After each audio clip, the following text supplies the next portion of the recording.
So साथीहरू हामी चाहिँ फाइनल्ली घुम्न जानको लागि रेडी भइसकेका छौँ।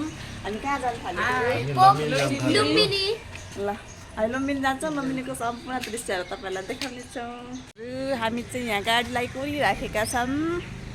अब चाहिँ गाडी आयो भने हामी हिँडिहाल्ने भनेर बसिरहेको छौँ साथीहरू। हामी त्यही भएर गाडी कुरिरहेछौँ। एकैछिनमा गाडी आउँछ त्यसपछि हामी लुम्बिनी जान्छौँ। मेकअप पोस्दै हुनुहुन्छ। मेकअप धेरै भएर साथीहरू फाइनल्ली हाम्रो गाडी आइसक्यो साथीहरू। न उहाँ चाहिँ हाम्रो गाडी आइसक्यो। अब चाहिँ हामी गाडीमा लुम्बिनीतिर आएको सुरु हुन्छ।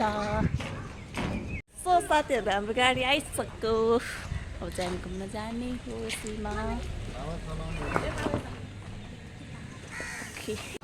साथीहरू हामी चाहिँ बिहान खाना आलु अब खाजा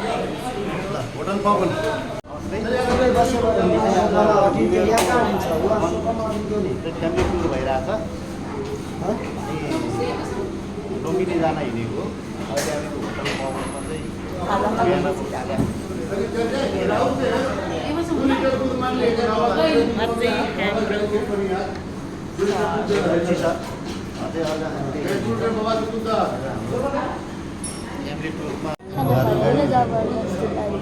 आज चाहिँ हामी जबरजस्ती भयो नि अब खाजा खान पर्यो।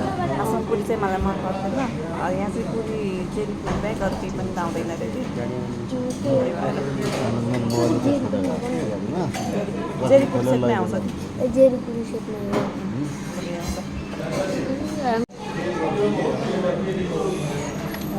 मिठो रहेछ क्या तर खाना मन नगएको भनेर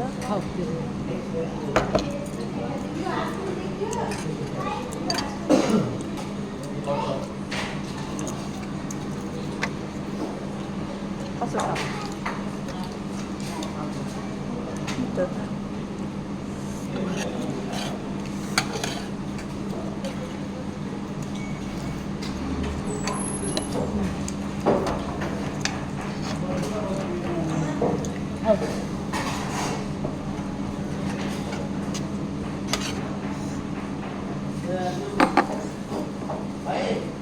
फाइनल्ली हामी चाहिँ लुम्बिनी आइपुग्यो। कुकुरले भनेको छाता टोपी रे छाता टोपी हामीले टोपी किन्यो है त। त्यहाँभित्र क्यामेराहरू लिन मिल्दैन बोल्न मिल्दैन कि त्यहाँ ध्यान गरिराख्नु भएको छ बोल्न मिल्छ नि। त्यही मैले एकछिन क्यामेरा लिएर भिडियो बनाइसकेँ। चाहिँ बाहिर निस्किन थालेको यतै हो मायादेवी मन्दिर निस्किसक्यौँ हामी चाहिँ यहाँबाट भित्र बस्न पाइएन। यहाँबाट भित्र गयो भने चाहिँ जुत्ता यहीँ खोलेर जानुपर्छ। अनि त्यो निस्किने उता बाटो हो कि ज्ञानी भएको देख कति किनिसकेपछि उल्टो पर्छ हामीलाई यहाँ आउन फेरि। त्यही भएर चाहिँ हामी यतै गएर त्यतैबाट निस्किने गरेर चाहिँ हामी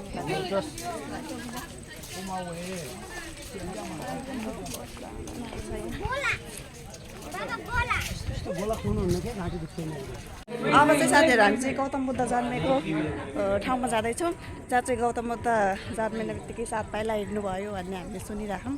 त्यो चाहिँ यहीँ हो हामी गइरहेछौँ। तपाईँहरूलाई देखाउनेछौँ। ध्यान गरिराख्नु भएको छ। हामी यहाँ नजिक फोटोसोटो खिच्यो। टिकटक बनाउनु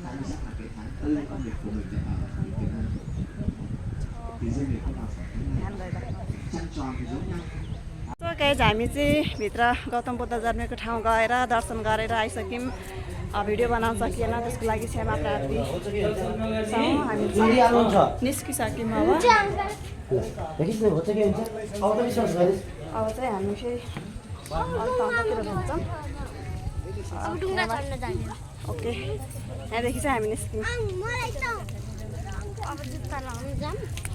हामी चाहिँ जुत्ता लगाएर निस्किन्छौँ। अब एकैछिनमा कस्तो बवाल छ।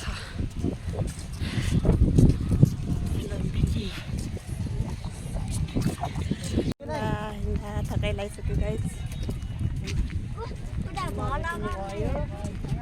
हामीलाई चाहिँ भोक लगाइसक्यो। खाना आइसक्यो। डेनबु क्लबमा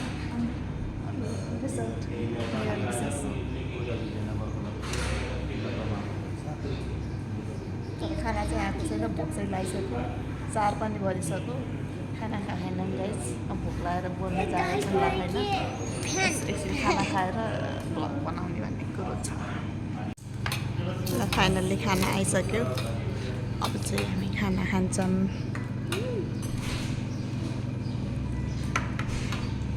साथीहरू हामी स्विमिङ गरिरहेको छौँ कसरी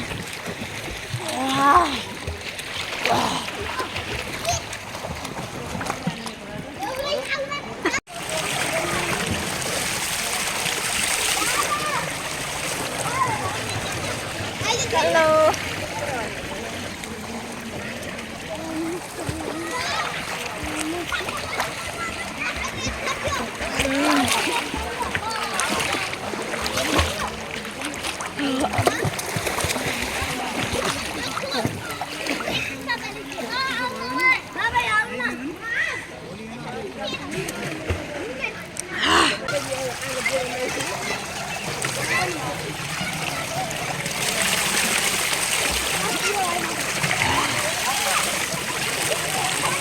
हामीले चाहिँ स्विमिङ गरेर पनि सक्यो स्विमिङ गरेर भ्याएर म चाहिँ आएर बसिरहेको छु दाइहरू चाहिँ गर्दै हुनुहुन्छ अब चाहिँ हामी स्विमिङ गरेर भ्याइसक्यौँ अब पनि फर्किनुपर्छ कस्तो जाडो भइरहेछ हौ अनि त्यही हो एकदमै रमाइलो भयो नि रमाइलो गरियो